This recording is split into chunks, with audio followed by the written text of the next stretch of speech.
Good afternoon. আমি আর্য চলে এসেছি আরিয়ান স্টার্স থেকে। আজকে একদম একটা অন্যরকম পরিবেশে, এটা হচ্ছে বাঁশবেড়িয়া। আপনারা আমাদের বাঁশবেড়িয়ায় ডক্টর অরিন্দম সাধুর বাড়ির কাজ আমাদের বিভিন্ন ব্লগে আপনারা দেখেছেন। তো সেই ওনার বাড়ির ঠিক অপোজিটেই এরকম সুন্দর গঙ্গা। তো আজকে ভিডিওটা এখান থেকেই শুরু করছি।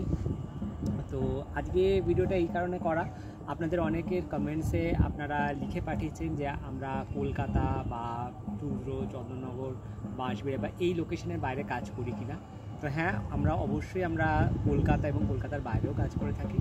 তো এই কাজ কীরকমভাবে করি এবং সেই বিষয়ে ডিটেলসে জানার জন্য আমাদের স্ক্রিনে নাম্বার যাচ্ছে, আপনারা যোগাযোগ করতে পারেন আমাদের সাথে।